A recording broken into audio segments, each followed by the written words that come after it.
que estés aguantando este sobreesfuerzo al que te estamos sometiendo todos los que queremos contar contigo para una charla sobre los comuneros, pero bueno, es así porque con eso queremos garantizarnos la calidad de la charla. Así que nada más, te voy a ceder ya la palabra, me vas a permitir que les recuerde que, bueno, como desgraciadamente seguimos en pandemia, pues tenemos que cumplir una serie de medidas de seguridad, entonces, por favor, no muevan las sillas de su sitio.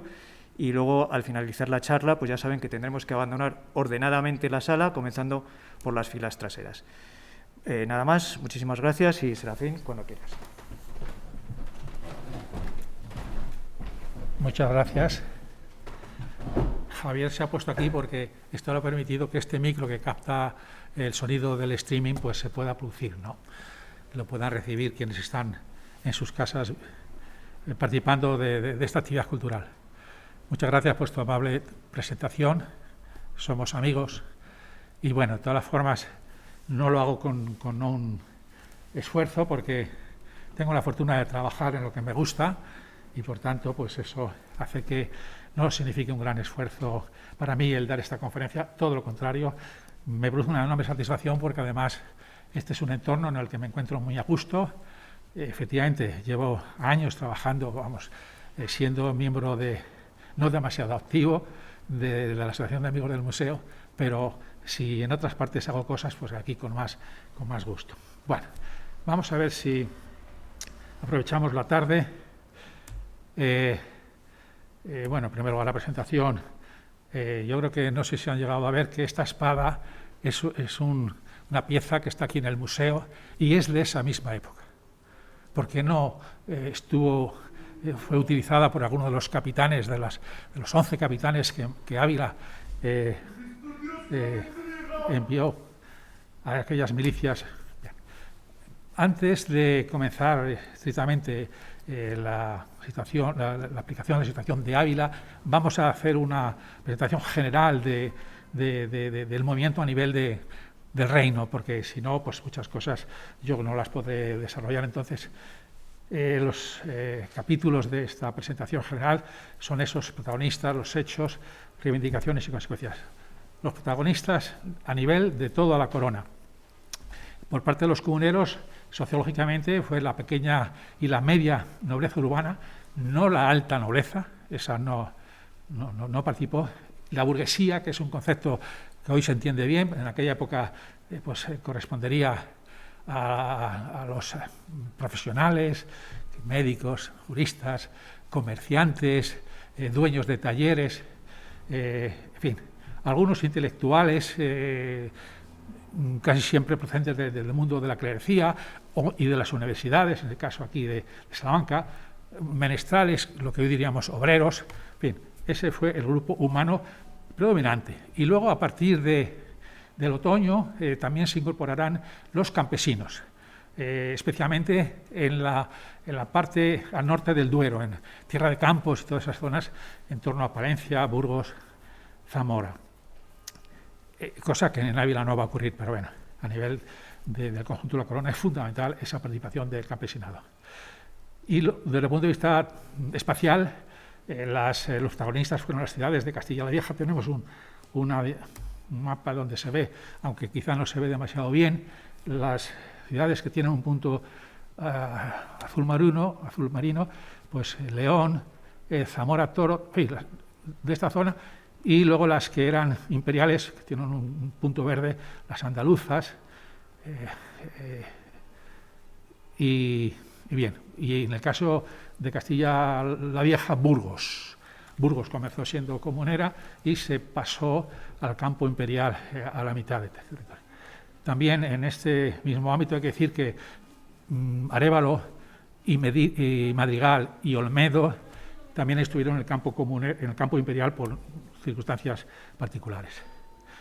Eso es desde el punto de vista sociológico y geográfico, los comuneros. ¿Quiénes estaban en el bando imperial o realista?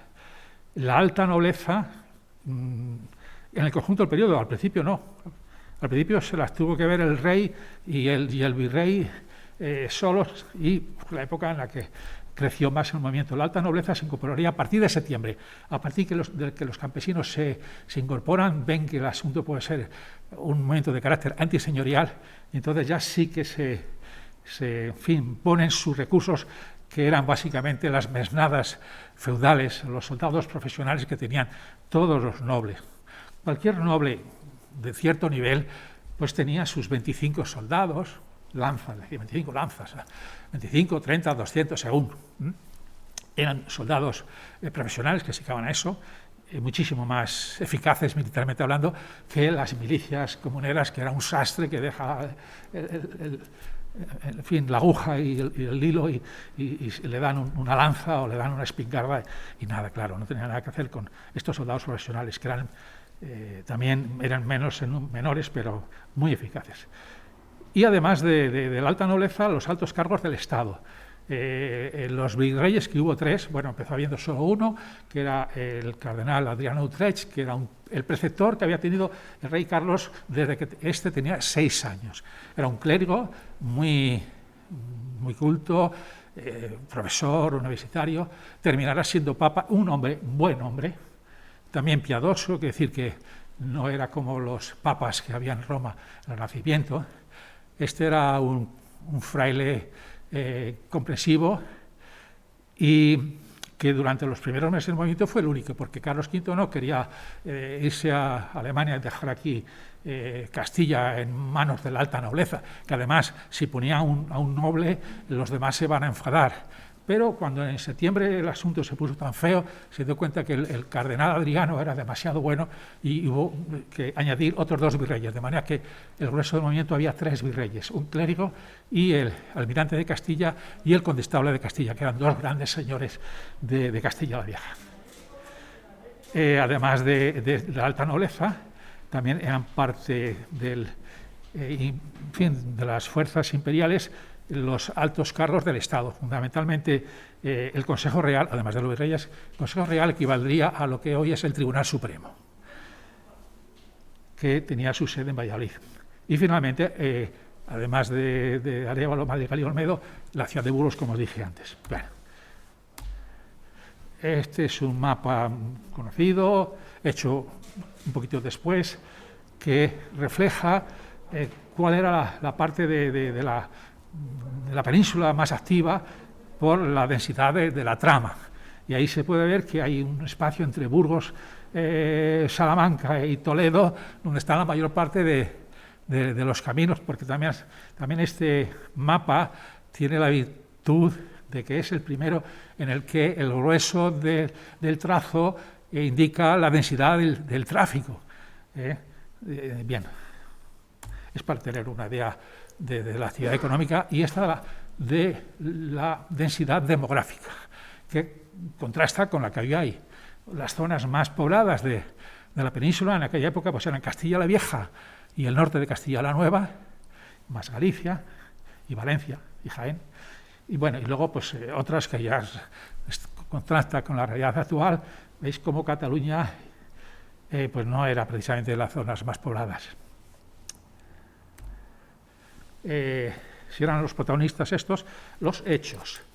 Bueno, ya sabéis, Carlos, la edad que tenga Carlos es muy fácil de saber porque nació en el año 1500, de forma que a sus 17 años viene a tomar posesión porque su abuelo, Fernando el Católico, ha muerto, acaba de morir y le ha dejado en herencia esto. Bien, él llega aquí siendo un niño, tenía una cara aniñada, era rubio, con la tez muy pálida, tenía el prognatismo característico de los Austrias, la mandíbula inferior la sobresalía.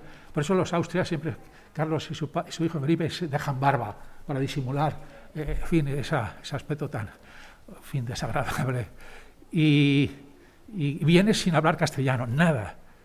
17 años, tímido, acompañado de unos consejeros que eran de Flandes, de flamenco. De ahí viene que el adjetivo flamenco hoy, como sinónimo de chulo, es derivado de este comportamiento.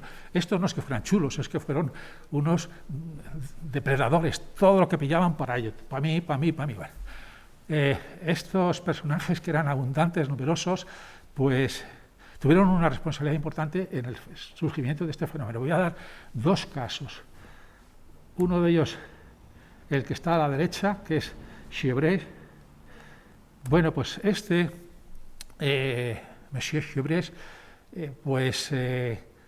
va a conseguir, entre otras cosas, que a su sobrino, que tenía 20 años, pues se le fuera asignado pues nada menos que el arzobispado de Toledo. Hay que decir que el cardenal Cisneros, que era el arzobispo de Toledo, acaba de morir precisamente en el año 17, cuando llega Carlos V.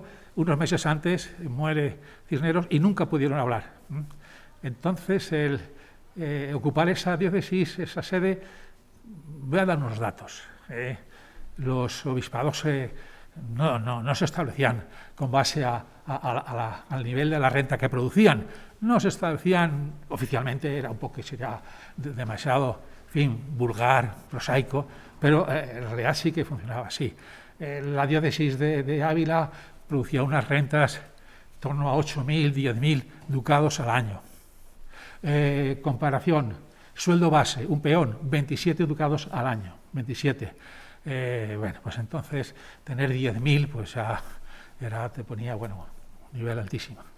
La diócesis después de Roma más rica de la cristiandad era la diócesis de Toledo, que no tenía 10.000 ducados de renta, sino 200.000 ducados de renta.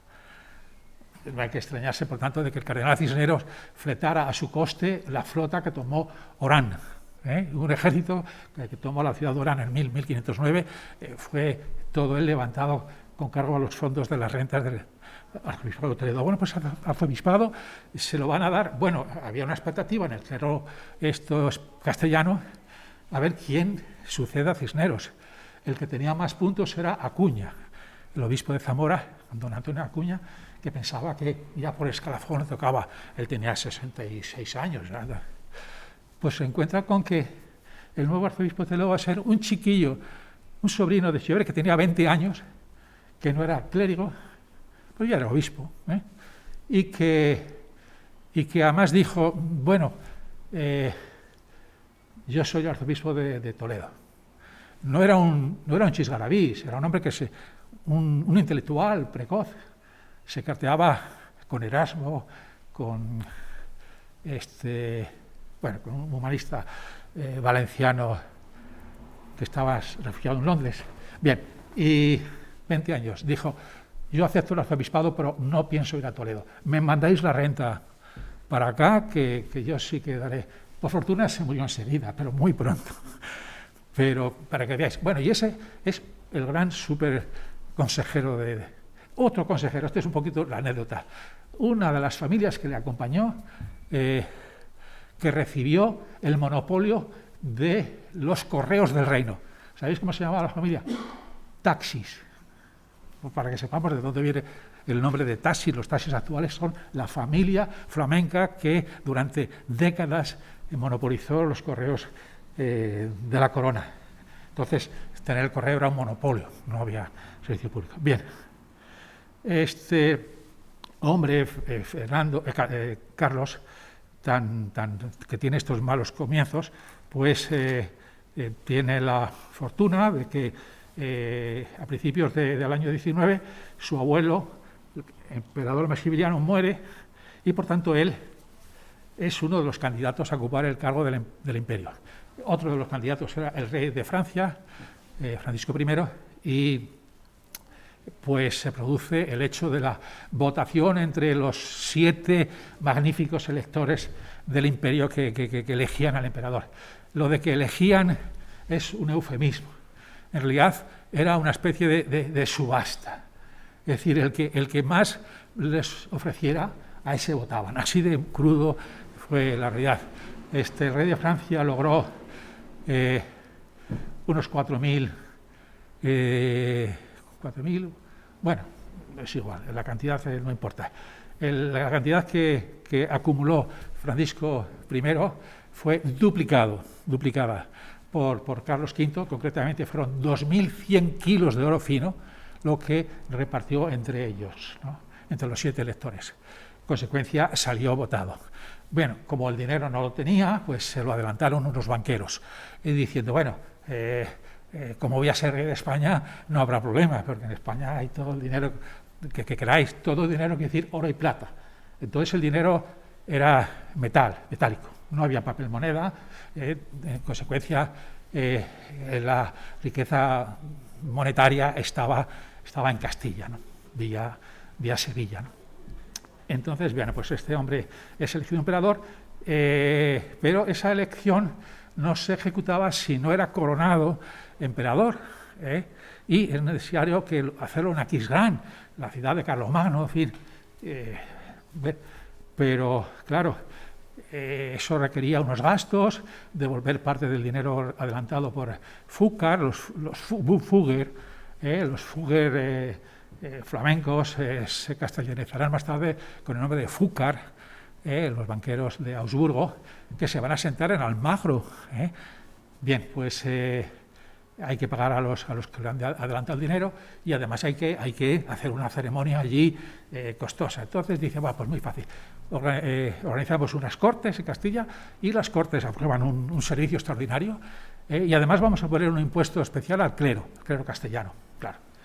Si empiezas así, poniendo impuestos nuevos y al clero, que en fin, no estaba muy acostumbrado a que le tocaran, pues, en fin, ya no nacía con buen pie. Pero convoca unas cortes para esto, porque los impuestos de este tipo, en Castilla la única competencia que tenían realmente las cortes de cierta eficacia era que si las cortes no lo aprobaban, no se podían poner impuestos, podrían decir, especiales.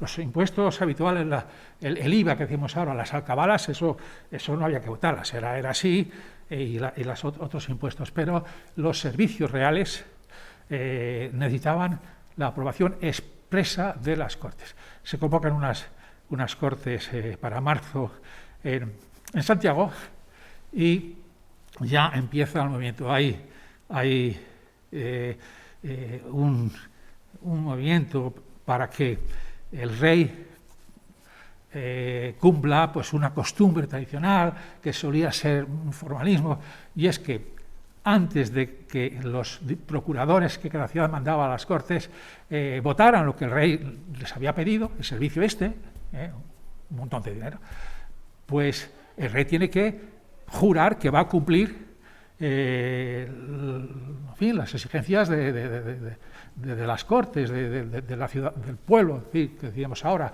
es decir, del pueblo sobre el que se gobierna.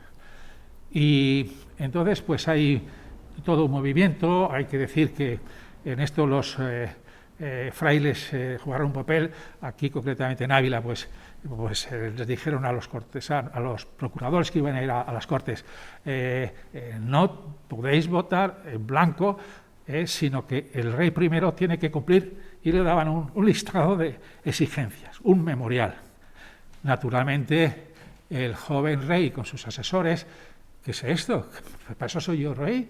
Voy a venir aquí y voy a tener que estar dependiendo de lo que vosotros me digáis. De ninguna manera, esto no puede ser. Y entonces, pues, se frustran las Cortes de Santiago, se mantienen refractariamente 13 ciudades de las 18 que componían las Cortes. Entonces no iban todas las ciudades, tenían el privilegio de tener voto en Cortes 18 ciudades, una de las cuales era Ávila. Se suspende y se convocan unas semanas después otra convocatoria de Cortes, ya un poquito más al norte, más cerca de Alemania, y en La Coruña. Y en esas 2 semanas que median entre las Cortes de Santiago y las de La Coruña, los agentes de la corona, especialmente el obispo de Badajoz, Mota, presionan, condicionan a todos los procuradores y los chantajean o les sobornan. Por ejemplo, de los 2 de Ávila, que era el señor de Villatoro, le ofrecieron 400 ducados. Al otro, pues le ofrecían un corregimiento, o sea, ser corregidor a un sobrino del procurador. Y con estos favores, pues cambiaron su voto.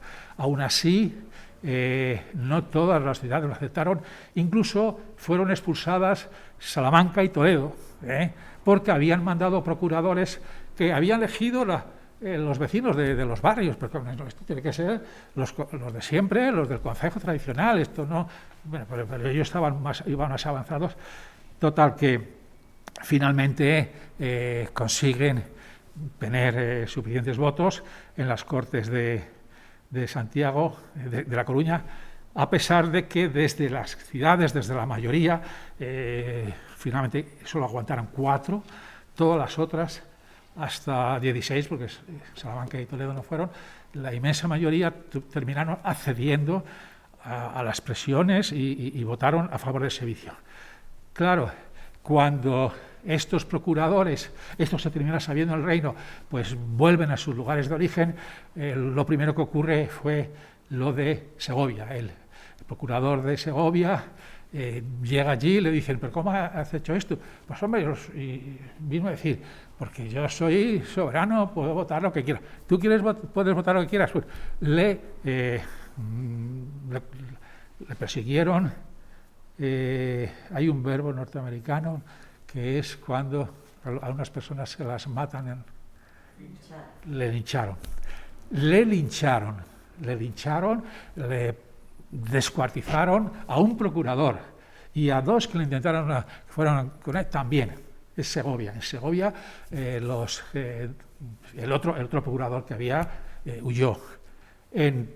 También pasó una cosa similar en Toledo y bien, pues esa circunstancia de que los que le habían apoyado eran perseguidos por los ciudadanos, pues eso el emperador se quedó alucinado, ¿no?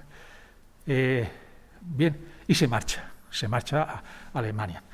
Bueno, pues entonces ya Toledo, que asume el protagonismo, convoca a todas las ciudades en junio, la verdad es que no se lleva a cabo, y finalmente pues se lo van a conseguir que en Ávila, que sería la ciudad, porque inicialmente se propuso a sí misma Toledo, la ciudad, y después se dio cuenta de que estaba muy lejos del foco y decidió que bien, más cerca del núcleo central, y pone Ávila.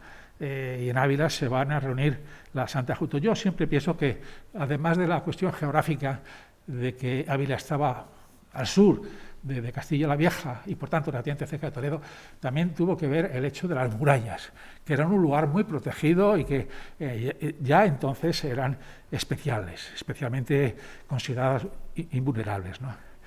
Bien, luego hay un hecho que viene a ocurrir un poco más tarde, y es que cuando está la Santa Junta ya organizándose, los imperiales están débiles, la alta nobleza todavía no ha movido ficha, pues los imperiales, dirigidos por 2 personas muy impulsivas, un militar, Antonio de Fonseca, y un juez especial, el alcalde Ronquillo, pues van a Medina del Campo a pedirles a los de Medina, dejándoos la artillería que tenéis aquí.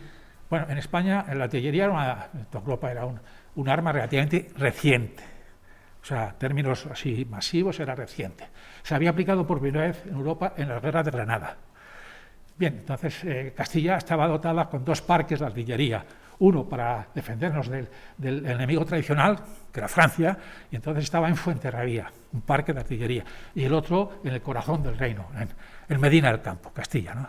Bueno, pues cuando se producen los episodios de Segovia, pues el virrey Adriano Utrecht decide que hay que castigar a Segovia, porque, claro, es que han matado a uno de los que ha hecho lo que el rey quería, ¿no?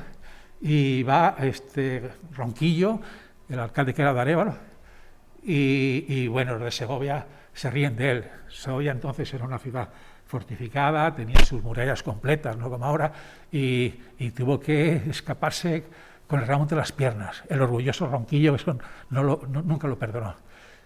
Y después ya se reagrupan más tarde, en agosto, junto con otro militar, este sí que es militar, Alonso Antonio Fonseca, y deciden ir a Medina del Campo a por artillería, para poder con artillería bombardear Segovia y someterla.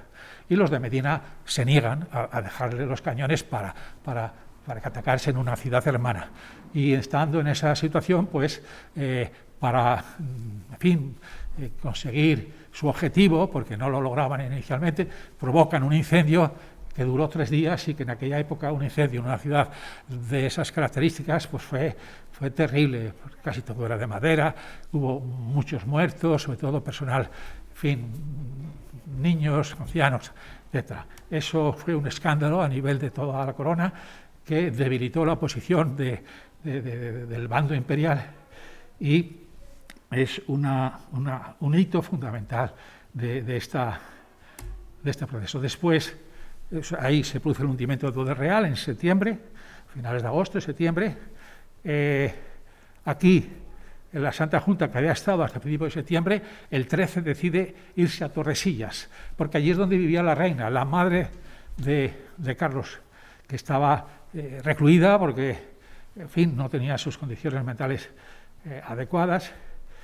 Y en ese momento, en septiembre, es cuando los campesinos se adhieren al movimiento y además asaltan los castillos en las zonas llanas del corazón de Castilla, sobre todo en Tierra de Campos, como digo, y eso pues moverá a la alta nobleza a decir, oye, hay que tomar partido, que esto sí que ya es serio. No lo hacemos por el rey Juan, por el emperador, por el rey, vamos, sino que es que defendemos lo nuestro, ¿no? Entonces la nobleza también se adhiere al movimiento, pero en la otra dirección. Se produce una radicalización de las partes y pasado otoño hay un episodio que es en diciembre cuando los imperiales logran tomar Tordesillas, que no estaba demasiado bien defendida, y se apoderan de la persona de la reina, Juana, y también de los que estaban, de los cortesanos comuneros que estaban allí, entre otros varios de Ávila, ¿no? Ese es un triunfo de los imperiales muy importante, significativo, y especialmente para el momento en Ávila, ¿no? Bueno, luego pasan unas semanas, los dos bandos entran en crisis, sobre todo de carácter económico, porque la guerra se está alargando demasiado. La guerra entonces eran todos mercenarios, excepto la nobleza y los soldados sus asalariados. Todos los que iban por parte comunera, por ejemplo, tenían que cobrar. Nadie iba a la guerra gratis. O sea, lo de ir a la guerra, tal como lo tenemos en nuestra mentalidad, sobre todo los que hemos ido a la mili, eso es una cosa que se inventó Napoleón. Napoleón se inventó la conscripción, es decir, dado que ya no sois súbditos, sino ciudadanos, igual que tenéis derechos, tenéis obligaciones, y tenéis que, como obligación, defender a la patria cuando Estado os lo pide. Y, por tanto, cuando vais al ejército, no cobraréis, simplemente que el Estado os vestirá, os armará y os alimentará.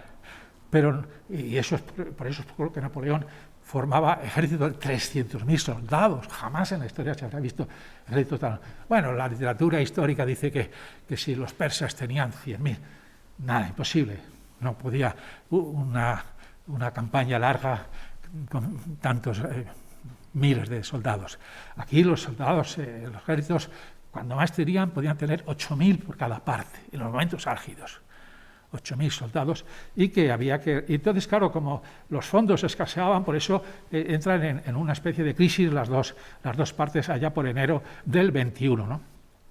Hay episodios, uno de los cuales es la conquista de una de las villas del almirante de Castilla, Torrelobatón, donde participan muy directamente Ávila.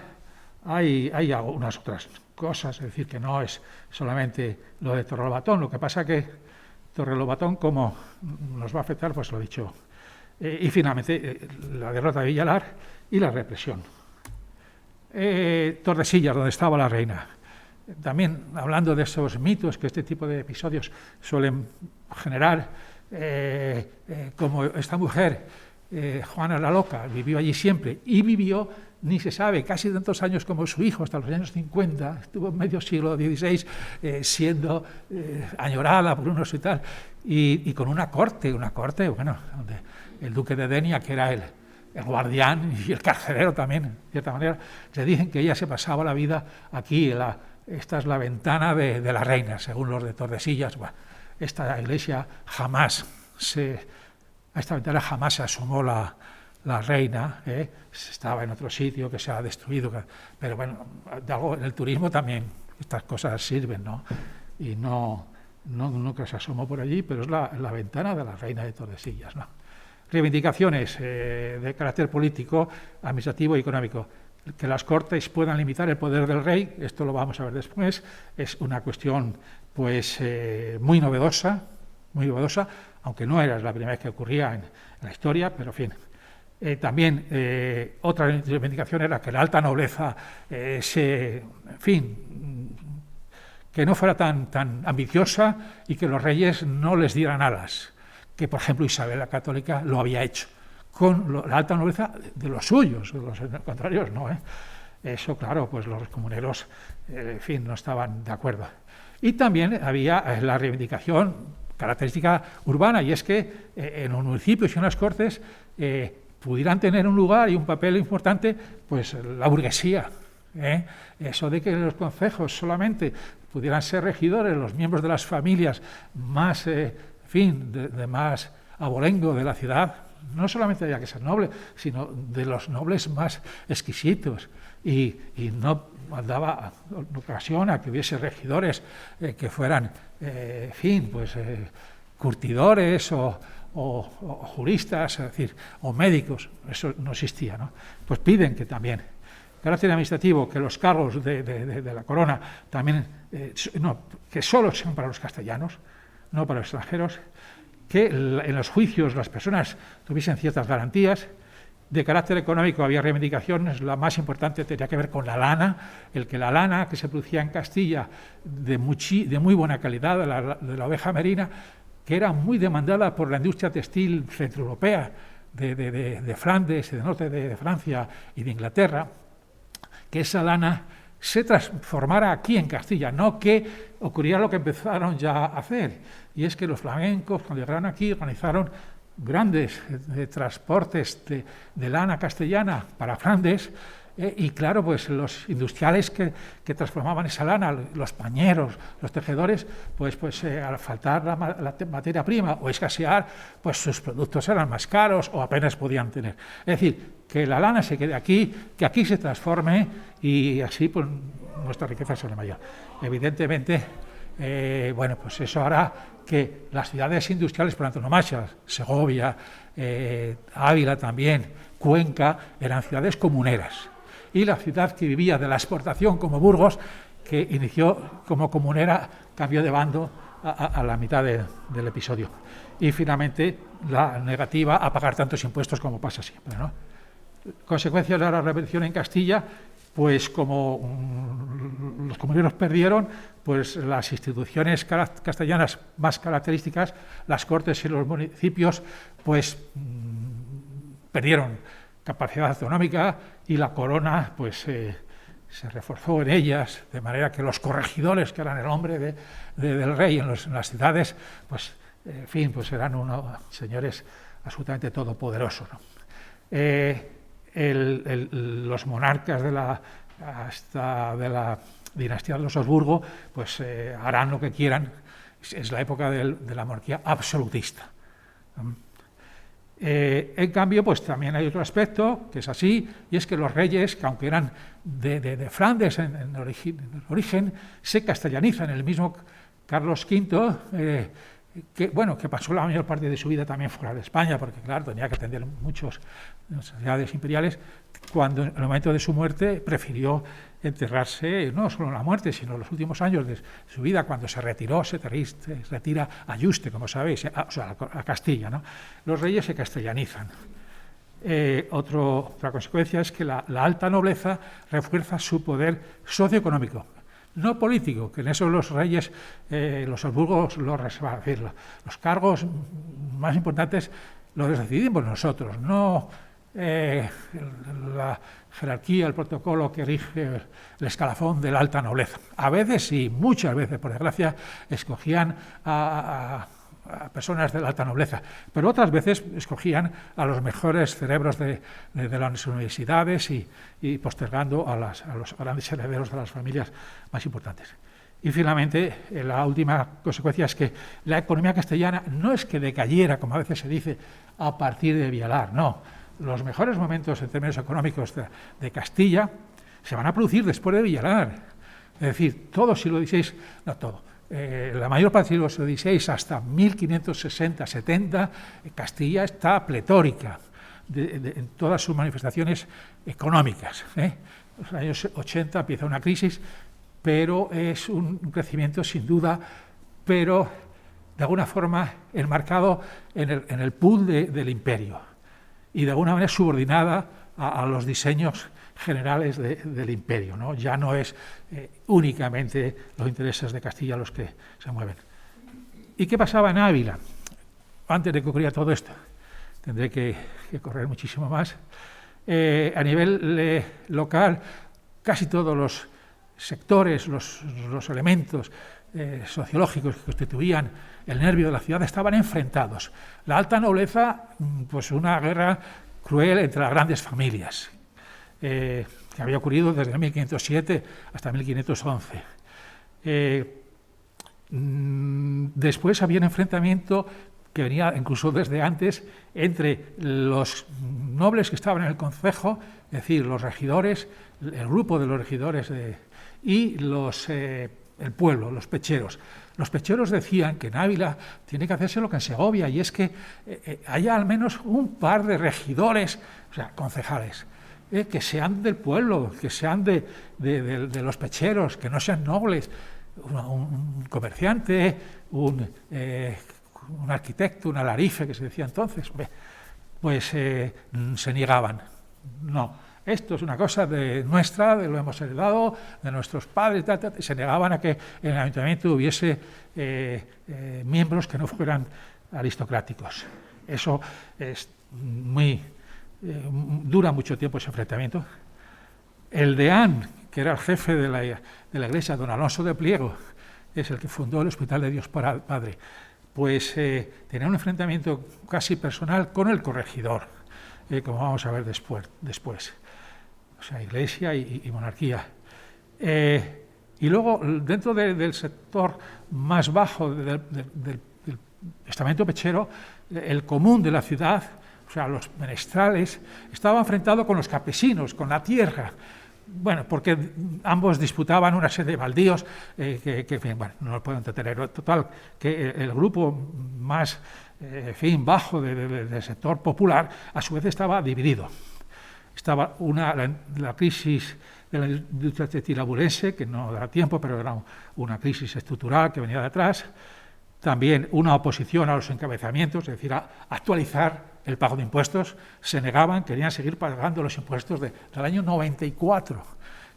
Oye, que es verdad que la inflación entonces era muchísimo menor que ahora, pero claro, pedir que se paguen los mismos impuestos que 20 años antes, estos flamencos decían, no, pero esto no puede ser. Bueno, y luego ocurrió que afectó a Ávila que el siguiente asunto. Fernando, el católico, nada más morirse Isabel, a los pocos meses se volvió a casar con una jovencita.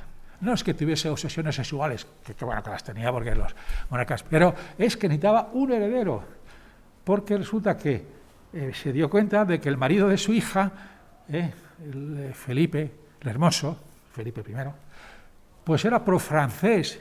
Y claro, los aragoneses y los catalanes han estado toda la Baja Edad Media enfrentados a Francia, que era su gran, que les disputaba el Rosellón.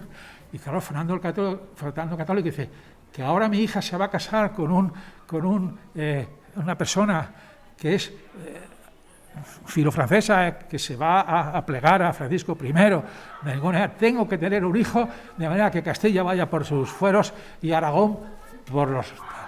Y no... Bueno, entonces se casó con esta joven, con doña Germana, no pudo tener hijos, y entonces, sin embargo, pues se encariñó mucho con ella y le dejó unas herencias enormes, varias, entre otras un capital que se cargó con cargo a lo que producía Nápoles. Por cuestiones de política había que llevarse bien con Nápoles, se lo quitan a Nápoles y dice, bueno, que lo pague Castilla. Y dentro de Castilla, a Ávila le tocaban pagar 2.800 ducados, que no es moco de pavo, Recordad lo de que se ganaban 27 ducados al año un trabajador. De manera que esa es una cuestión que también va a inclinar a Ávila en contra de este nuevo rey. y el clero se negaba a pagar ese impuesto especial que le habían asignado. La primavera del año 20, ya en Ávila, se convocan las Cortes en Santiago, aquí el 20 de marzo, cuando están escogiendo a los procuradores, vienen aquí unos frailes salmantinos, probablemente de la universidad, es una escena de un aula de la universidad, aquí algunos eran clérigos, otros no eran clérigos, bien. Y entonces le dicen, no, bueno, hay que hacer un memorial, un listado de cosas que el rey tiene que comprometerse a cumplir y después, y solo después, le votáis ese dinero que os pide. Con lo cual, pues lo que se había hecho en el ayuntamiento hay que deshacerlo, hay un debate y efectivamente los procuradores, ya se ve que aquí en Ávila, pues unos están a favor y otros tal. Bueno, pues ahí es donde viene el dato de que ya a principio de las 16 ciudades, 13 se resisten a lo que pide el emperador, lo cual es una cosa increíble, y se aplazan las Cortes, como dije antes. Los sobornos, ya os hablé de los dos que se afectaron a los daurenses, y finalmente terminan torciendo el brazo a los procuradores. Se aprueba el servicio, Carlos se marcha a Alemania y deja como virrey a su preceptor, que había sido preceptor suyo desde que Carlos tenía 6 años. Por tanto, en fin, pues tenía una autoridad Adriano sobre él, fijaos, ¿no? Hay que decir que era un hombre, en fin, cultivado, inteligente, pero en Castilla hay un ambiente espantoso porque finalmente los procuradores, todas las ciudades saben que han incumplido el mandato que llevaban, todos. Está lo que ocurre en Segovia, pero en Ávila también hubiese podido ocurrir porque se conserva en el ayuntamiento las 2 cartas que se les mandó a cada uno de los procuradores. Este que está aquí arriba lo leo, es muy fácil, además es un castellano mucho más bonito que el de ahora, a mí al menos me gusta más. Magnífico señor, le dice Sancho Sánchez Cimbrón, que es el que firma, veis aquí, Sancho Sánchez Cimbrón con Z. Le manda al que es el señor de Villatoro en ese momento. Había 2 grandes familias, los señores de las Navas y de Villatoro, que son contiguos los 2 palacios, están en la vertiente sur. Bien, magnífico señor, ya vuestra merced sabe el cargo que de esta ciudad llevó para ir a las Cortes que el rey nuestro señor celebró en La Coruña.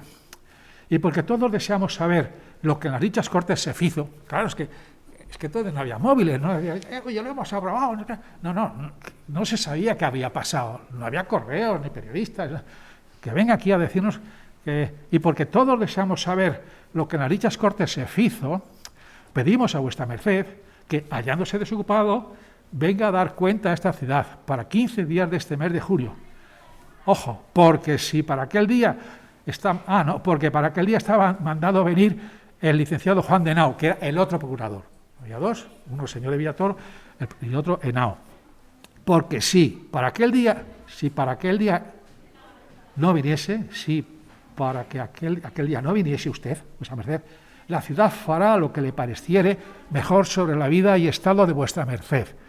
Aquesta misiva escrita en Ávila a 5 días de junio, etc. Y la carta que le mandan al otro es similar.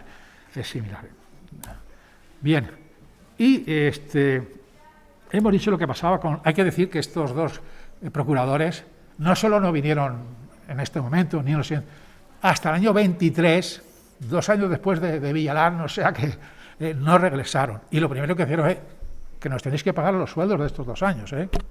Bien, pues además de lo que ocurre con Sancho, que firma la carta, el corregidor, que es el que representa al rey en cada una de las ciudades, se presenta en el Cabildo el 8 de junio de ese mismo año. El anterior fue el 6 de junio, creo, 2 días después, se presenta en el Cabildo el corregidor y dice, ante todos los señores canónigos, se les queja de que habían dicho que darían 4.000 ducados, eso es lo que está dicho aquí, está aquí escrito. Estas son las actas del Cabildo Catedralicio, que tiene un libro de actas para cada año.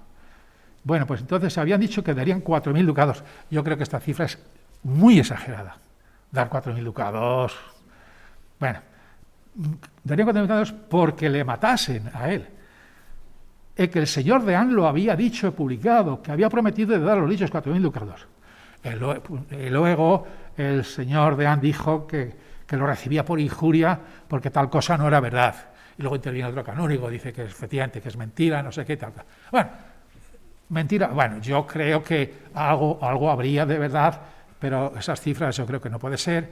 Pero veis el ambiente que había de enfrentamiento y también pues de cosas así directamente, pues atreverse casi a comprar a un sicario tal. Y volvemos aquí a ver cómo estábamos. Bueno, ya el 8 de junio y el día 30 de ese mismo mes de junio, el Concejo de la Ciudad de Ávila informa a las villas más importantes diciendo que ha recurrido lo votado en las Cortes. O sea, lo que nuestros procuradores han aprobado en La Coruña no tiene valor. Lo recurrimos aquí. Nosotros somos la ciudad que se atreven a desautorizar un acuerdo tomado en las Cortes. Es una actitud muy rompedora. Imagináis que, bueno, es que ahora no es así, porque ahora el voto en las Cortes es personal. Lo que ellos, diputados, votan allí se queda. No tienen que dar cuenta aquí de cada uno de los votos. Allí, lo contrario, llevaban un memorial que tenía que ser cumplido para que el voto estuviese condicionado y vinculado a eso.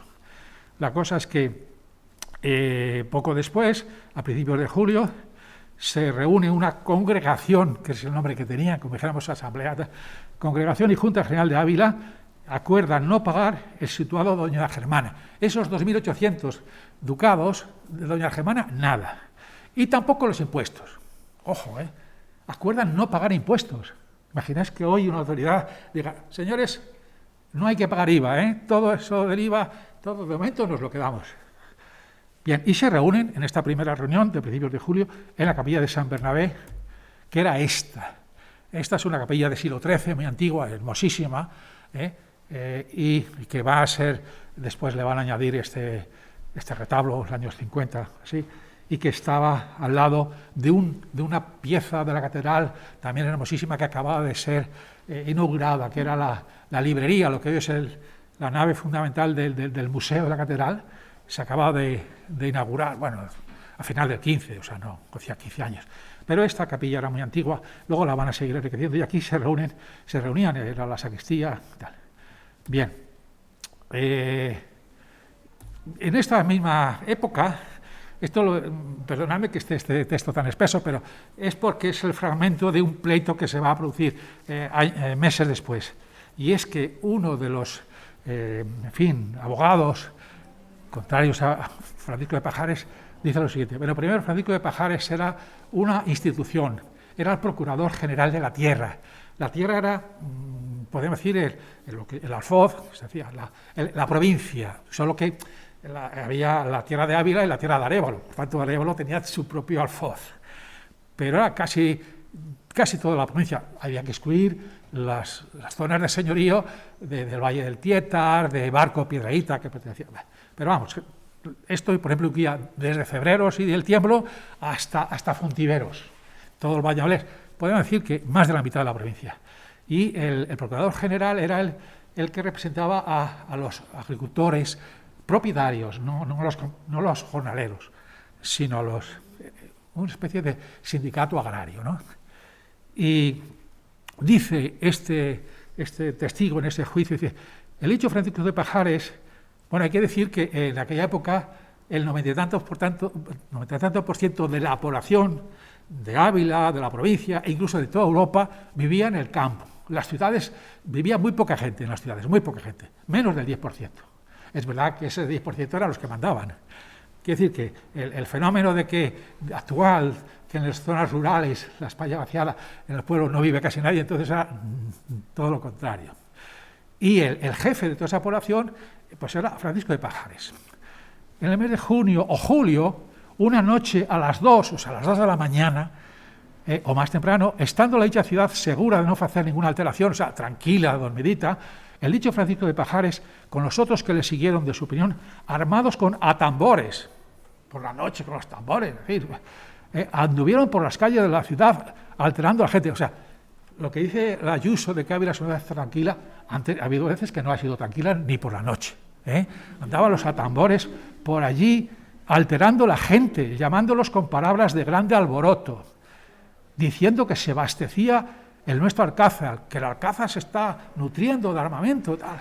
El Alcázar era la sede del poder del rey, totalmente contraria a los comuneros. Y esto, así hecho, los metió a la gente en la iglesia mayor, eso es la catedral, en la capilla Sagrada, llamando todos los estados de la ciudad, o sea, a los nobles, a los burgueses, haciendo escrituras, capítulos, juramentos para tener alterada y convocada a la ciudad a su propósito, haciendo capitanías de gente, o sea, compañías de gente de a caballo y de pie. Y asimismo Francisco de Pajares llamaba y convocaba a muchas personas de la ciudad que tenían cargo de ella, como diputados, algunas iglesias, a ellas a su dañado propósito para alterar la ciudad. Y de que no podía, o sea, como se dice, y como no podía, como no les convencía, los labradores procuradores que él tenía de los pueblos dijeron que si la ciudad no se quería alterar, que ellos irían a hermanar con la ciudad de Toledo. Toledo era el pilar fundamental de la comunidad en ese momento, Toledo.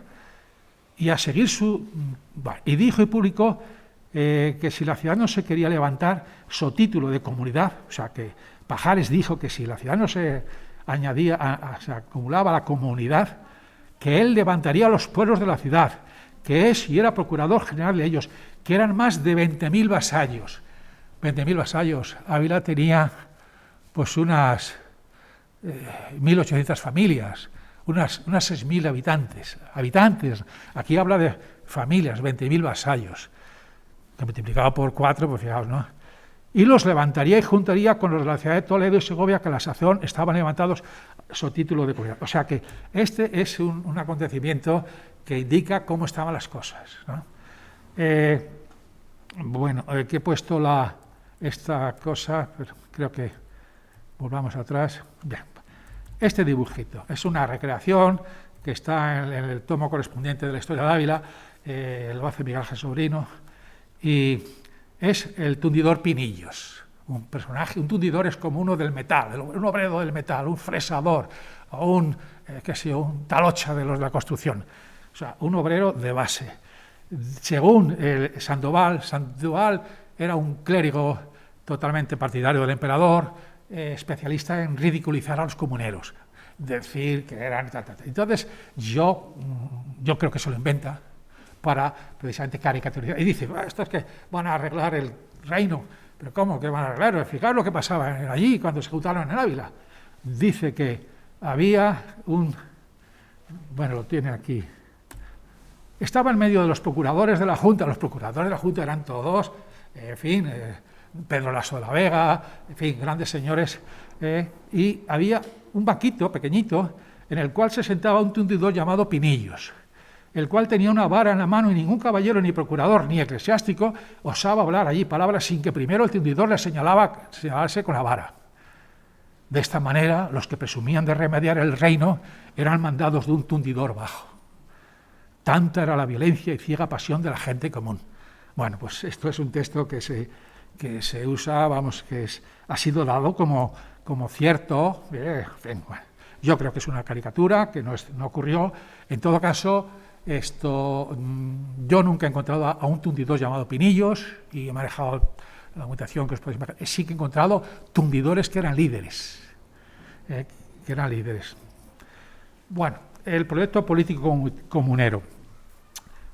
Pues hay 4 textos que sucesivamente van a ir redactando los comuneros, no los de Ávila, aunque está aquí en la parte de Ávila, pero es porque el primero de esos 4 se produjo ese documento aquí, entre el 1 de agosto, que fue cuando se asentó la Santa Junta, y en la ciudad, y el 13 de septiembre.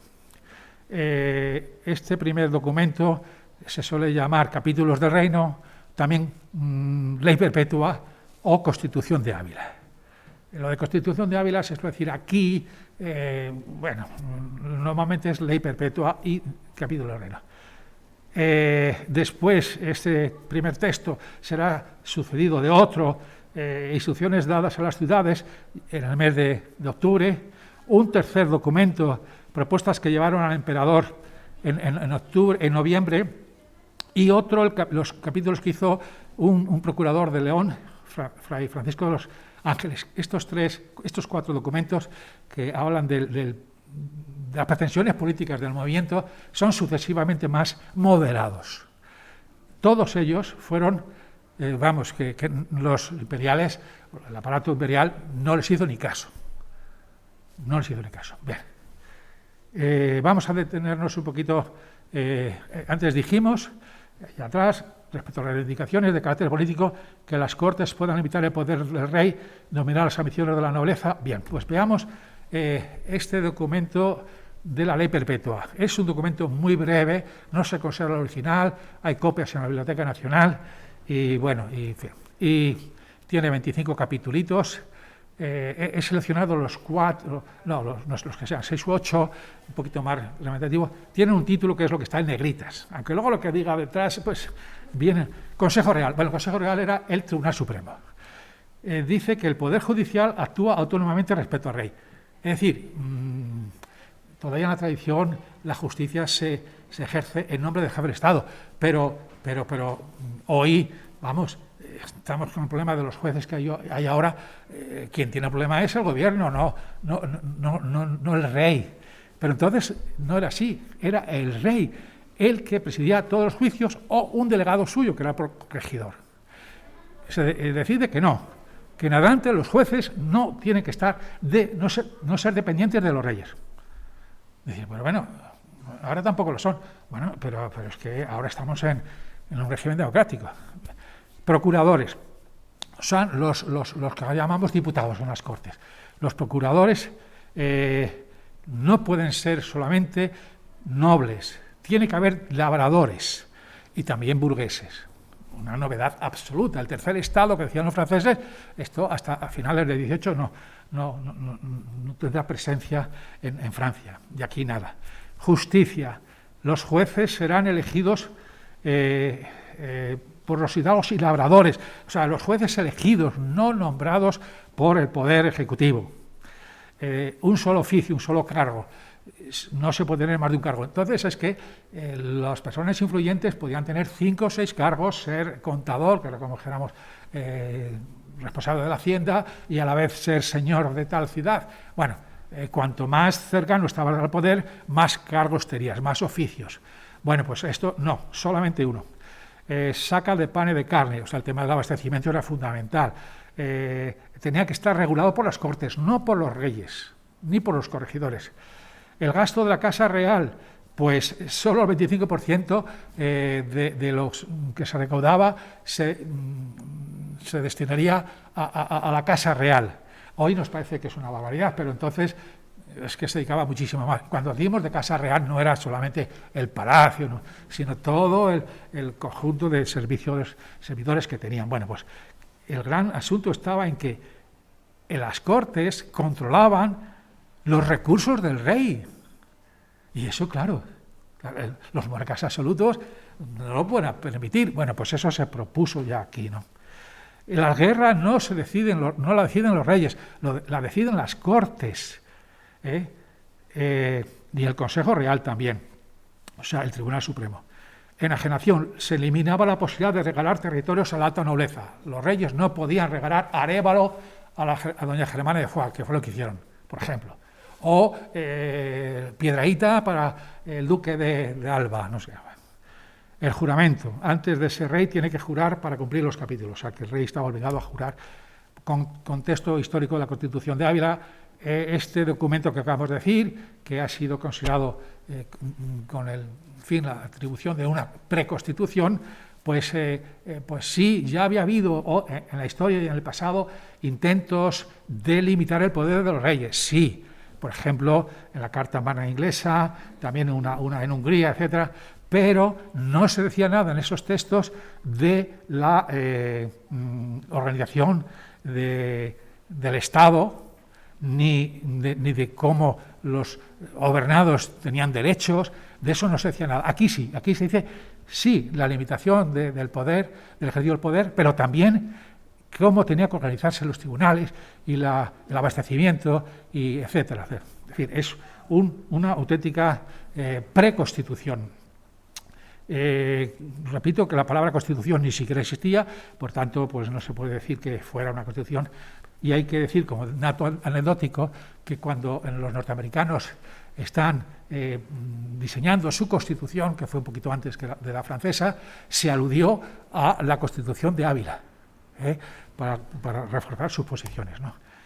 El incendio de Medina era más o menos a efectos de importancia económica que tenía, bueno, lo que hoy puede ser Nueva York para el mundo capitalista, hoy, pues Medina del Campo, para el capitalismo de la época, estaba residenciado en Medina del Campo, porque allí llegaban los cargamentos de oro y plata, y allí llegaban los grandes financieros de toda Europa, venían y tenían casas en Medina del Campo. Pues todo eso fue lo que ardió, y sus mercancías, en agosto del 20, ¿no? Hay que decir que este fenómeno de Medina impresionó mucho a toda Castilla, y pues en consecuencia los segovianos, conscientes de que lo que le pasó a Medina fue porque los de Medina se negaron a dejar su artillería para que los imperiales bombardearan la ciudad de Segovia, digo que los segovianos, agradecidos a Medina, han dedicado una de las plazas más importantes de Segovia a Medina. La plaza de Medina es esta que está aquí, es la siguiente. Esta es la plaza de Medina en Segovia, que está en la calle Mayor, y está la escultura de Juan Bravo, y en una plaza que se llama la Plaza Medina, y abajo una inscripción que lo recuerda, ¿no? También he puesto las murallas de Segovia, porque Segovia no fue doblegada por el Ronquillo, porque conservaba unas murallas similares a las de Ávila. Aquí a la izquierda tenéis una foto que se conserva todavía de la muralla de Segovia, ¿no? La Congregación y Junta General de la ciudad de Ávila es el nombre que tiene la Junta de la ciudad. La Junta de Valladolid, el gobierno de las comunidades, se llama Santa Junta. Aquí se llamaba Congregación y Junta General. Se constituye el 10 de septiembre. Y fue compuesta, se produjo en la Capilla San Benamé, con asistencia de 60 personas totalmente representativas, el mismo corregidor, el corregidor también estuvo, las autoridades religiosas, el deán, los frailes, los dominicos, los nobles, y también los representantes de las cuadrillas, de los barrios, y además se deja constancia de que todos ellos actúan por nosotros, a los que están allí, y en nombre de todos los vecinos y cuadrillas de la ciudad de Ávila. Eso es una asamblea popular, con todos, desde el corregidor y los nobles hasta el pueblo llano bajo. Ratifican el trabajo que esos 8 abulenses habían cumplido en las asambleas anteriores, aunque fueron inicialmente por su cuenta, por libre, sin embargo, refrendan todo lo que y nombran a los 4 procuradores, que van a ser un representante de la alta nobleza, que es Gómez Dávila, el señor que va a ser el señor de Velada, el primer marqués de Velada, el que tiene ahora el Palacio de Velada, era el comunero más rico, Gómez Dávila. Un representante del ayuntamiento, Sancho Sánchez Ciprón, que era muy instruido, y un representante del pueblo, Diego de la Esquina, que era un jurista, un abogado, que también cuando fue a Valladolid destacó, y le llamaban y le convocaban para actividades muy y tal. Bueno, pues, ya tengo que ir. Los comuneros abandonan Ávila y se trasladan a Tordesillas, porque allí estaba la reina, y se instalan allí, y es la corte. O sea, la capital del movimiento comunero va a estar en Ávila hasta el 12 de septiembre, en Tordesillas desde el 12 de septiembre hasta el 12 de diciembre, y luego Valladolid hasta el final. Bien, hemos dicho que los campesinos se levantan contra los señores, los aristócratas se apuntan al bando imperial, los virreyes son 3, no 1, se derriba en Ávila la casa de Pedro de Ávila, el contador. El contador era el que administraba los dineros con los que se pagaban a los soldados, era un altísimo funcionario, se le tira a su casa. También en esa delegación que la Junta manda a Alemania para explicar al emperador qué es lo que querían, de los 3 embajadores, 2 eran abulenses.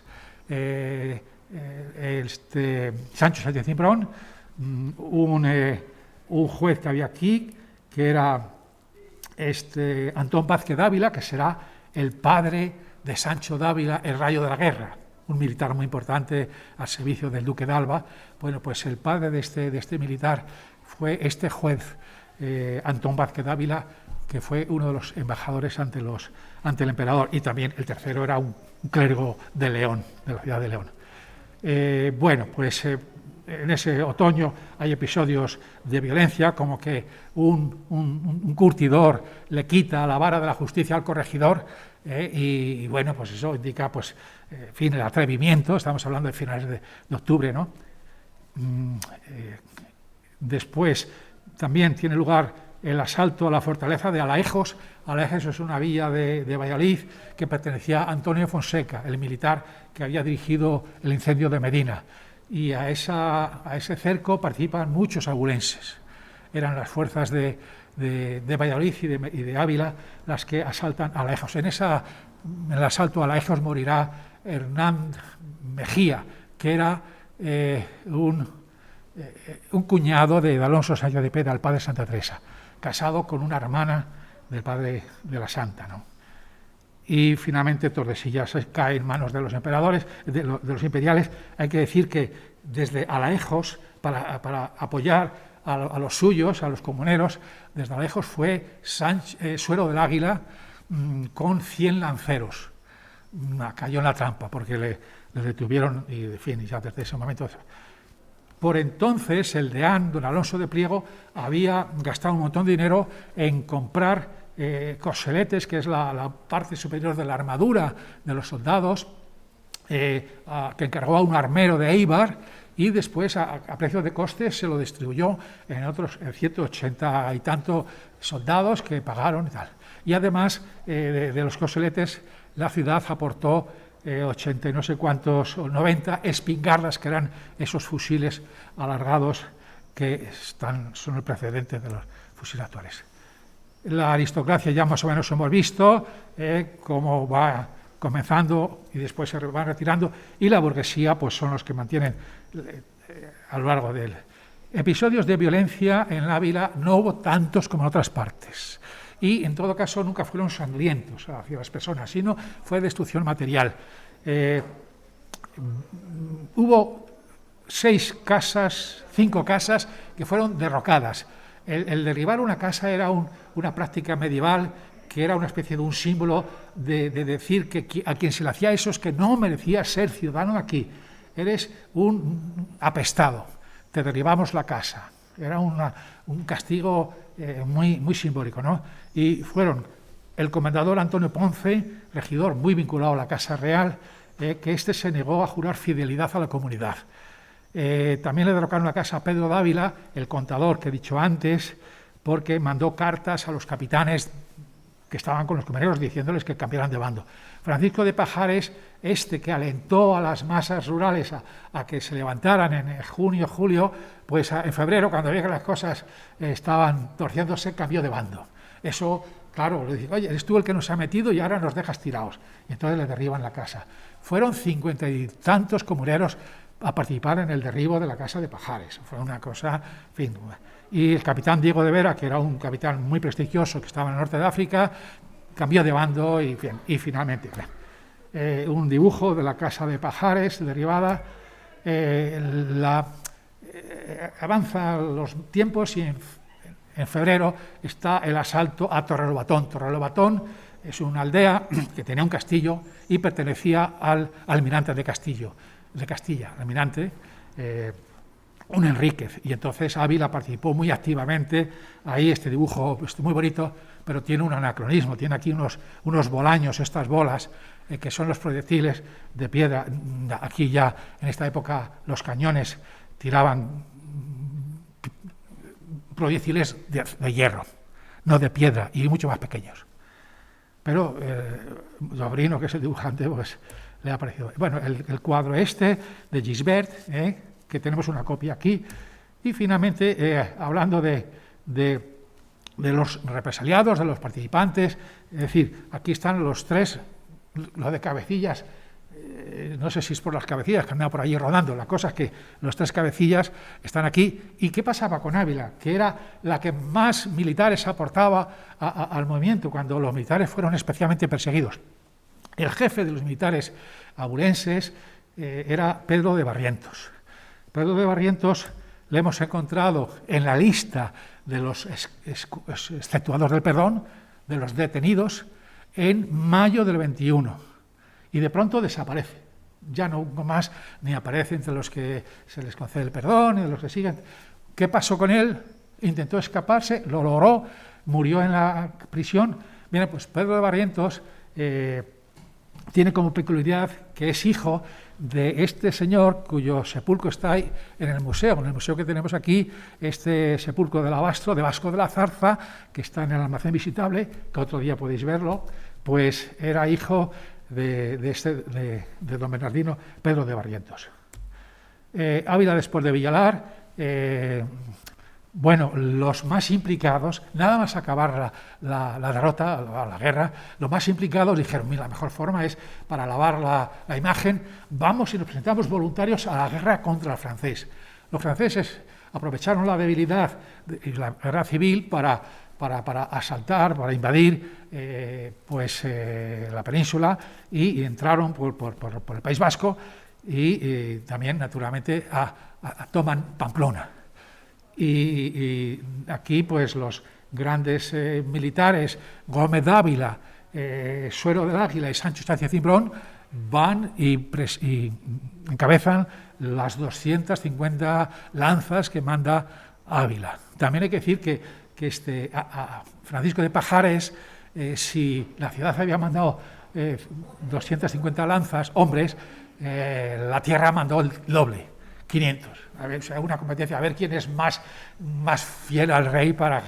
Bueno, el emperador regresa al año 22 y por Todos los Santos, o sea, el 1 de noviembre, pues hace una proclamación de amnistía general, excepto 293 personas especialmente significadas.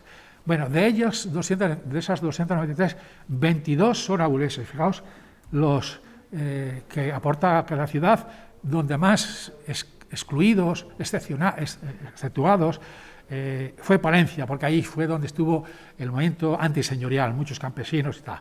Después Salamanca también, y luego empatados a 22, Madrid y Ávila. Segovia, con tanto protagonismo, solo 21, Toledo 20, etcétera, ¿no? O sea, hubo muchos exceptuados que eran de Ávila. ¿Por qué? Porque especialmente fueron mirados con mucho rigor los militares, y Ávila aportaba muchos capitanes. Había 13 nobles, entre los que estaban ahí un clérigo, el deán, 2 notarios y 6 trabajadores manuales. De todos esos, pues pronto, con un realismo característico de los gobernantes, se decide que, en fin, habéis hecho cosas, pero podéis comprar, o sea, os ponemos un precio a vuestra libertad. Claro, los más ricos les dijeron, ¿cuánto hay que pagar? Y Gómez Dávila, pues, paga 7.000 ducados por su liberación. Suero del Águila, un poco menos, pero también. Y otros. La cosa es que, y el deán no puso dinero, puso sobre la mesa que era amigo del papa que habían elegido, que era Adriano III, el virrey de Castilla. Enseguida, después de Villalar, enseguida fue elegido papa y él intercedió para que el deán don Alonso de Priego fuera librado. Bueno, hay que decir que de aquellos 6 trabajadores manuales que estaban exceptuados son los únicos que estuvieron hasta el final. Todavía en el año 32 seguían en la cárcel, etcétera, ¿no? Exceptuados los palacios de las 2 personas más significadas del movimiento comunero, el Palacio de los Velada y el palacio que hoy llamamos de los Verdugo, que era el de don Suero del Águila, que se va a terminar precisamente de construir a partir de este episodio, porque don Suero, le quitaron la regiduría, se escapó a Portugal, pero volvió al año 23, como compró su libertad con una multa de composición que decían, se dedicó a terminar su palacio que había empezado antes del movimiento. Y lo termina en esos momentos, en la década de los 20. Además del castigo a las personas, se castigó la ciudad porque esa amnistía era de carácter penal, no económico. Todos los impuestos que no se habían pagado durante el periodo hay que volverlos a poner. Todo lo que habéis destruido, que si Torrelobatón, hay que pagarle al dueño de Torrelobatón, al almirante. Bueno, y los bienes de todos los exceptuados se confiscaron. Ávila, entre las multas y las confiscaciones, tuvo que pagar 9 millones de maravedíes, es decir, 24.000 ducados. Y la tierra de Ávila, bueno, hay que decir que el territorio en aquel momento estaba organizado en esta zona, y es que la capital, Ávila, actuaba como un señor colectivo respecto a su alfoz, a la tierra. De forma que la cantidad que le asignaron a Ávila de los 900.000 maravedíes, de los 24.000 ducados, la tierra tuvo que pagar de 5 partes las 4 que decían, o sea, 4 quintas partes, el 80%, y la ciudad, que fue la que participó, solo pagó el 20%. O sea, una sociedad, pues como veis, sí, bien, pero, en fin, era mejor vivir en la ciudad que tal. Hay que decir que se estuvieron pagando multas hasta el año 40, yo he encontrado multas por lo de Torrelobatón, un eufemismo, es decir. Y finalmente hay que decir también que algunas infraestructuras que llevaban ya aprobadas desde tiempo antes de las comunidades, no se pudo llevar a cabo por ejemplo, su realización, la instalación de una red de abastecimiento de agua para las personas y para las industrias, que se había diseñado en el año 11, hasta el año 40 no se pudo hacer. Eso significó un gran atraso para la ciudad. ¿Quiénes fueron los comuneros? Fundamentalmente fueron clase media activa, es decir, sector industrial 61%, empresarios, negociantes el 14,8%, una cantidad importante para un sector que normalmente es muy poco amigo de meterse jaleos, ¿no? Y los profesionales relacionados con la justicia, sobre todo juristas, abogados, el 10%. Eso desde el punto de vista profesional. Desde el punto de vista del estamento, pecheros el 62% e hidalgos el 30%. Como veis, un peso importante de los hidalgos. La mayoría vivía en los dos barrios del centro, San Pedro y San Juan, mejor dicho, San Juan y San Pedro, por este orden, primero San Juan. Y aquí un detalle de cómo fue evolucionando.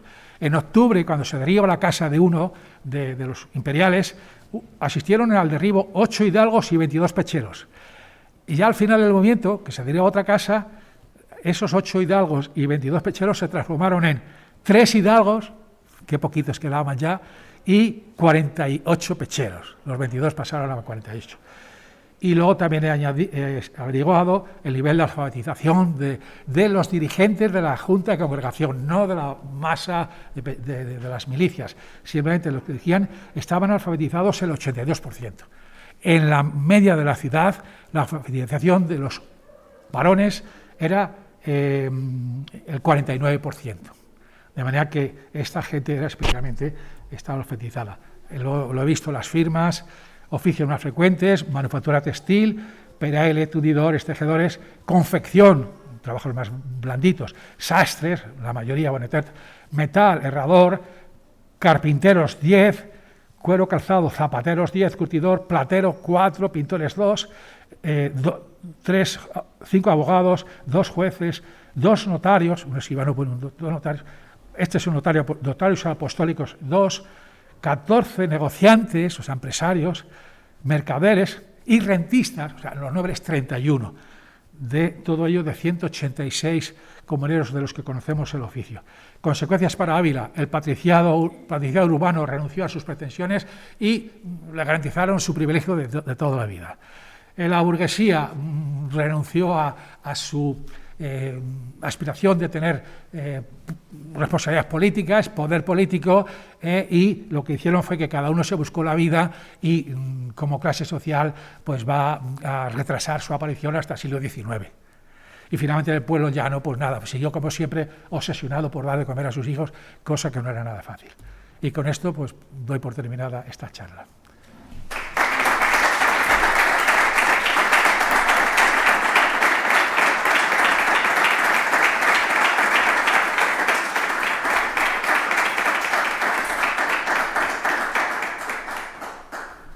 sé si hay prevista seguramente alguna duda, desacuerdo breve, porque estamos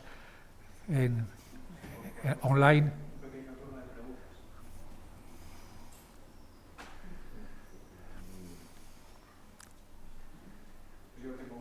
Muy bien. Bueno, he visto que en la Santa Junta, bueno, en la Junta local participa el corregidor. Sí, sí. Y entonces la pregunta es, ¿siguió funcionando el concejo también en paralelo como órgano de gobierno de la ciudad o no? Bueno, pues sí, no. El concejo siguió funcionando formalmente, las actas, pero sin competencias. Resuelven cuestiones de trámite, no asisten prácticamente regidores, apenas 2, 3, o sea, lo mantienen vivo pues por inercia. El corregidor nombrado por el rey está en el año 20, pero en noviembre del 20 le expulsan y bueno, pues vuelve enseguida, pero de manera que en enero los comuneros locales nombran a un corregidor, que es un regidor, un concejal, y es precisamente pues el padre de Gómez Dávila, de un comunero muy significado. Por tanto, aquí la nobleza estuvo jugando, el mismo corregidor, el hecho que asistieran a las sesiones, no rompieron nunca las relaciones. Jugó un papel inteligente, nunca pudo llegar a mandar en el movimiento porque eran minoría, pero no se retiraron. Tuvieron incluso a unos de los nobles más característicos, los que por ejemplo será después el Marqués de las Navas, Pedro Dávila. Pedro Dávila asistirá a las reuniones de la congregación. Siempre se queda en minoría, claro, y cuando expresa su opinión de qué hacer, bueno, lo arrasan.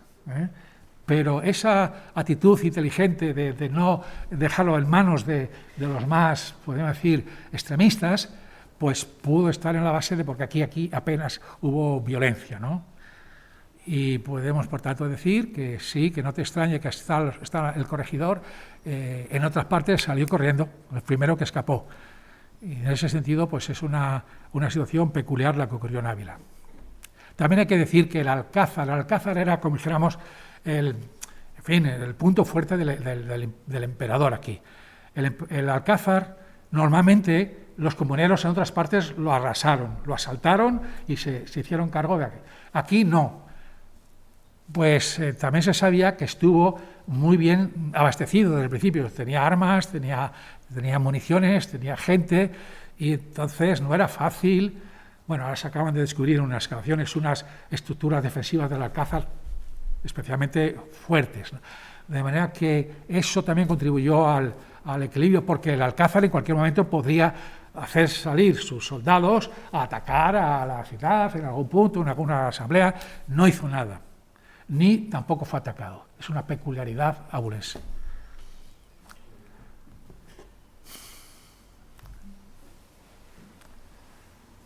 Pues nada más, muchas gracias.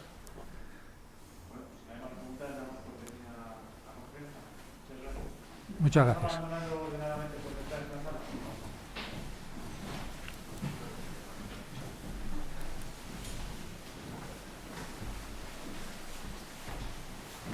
Como andamos de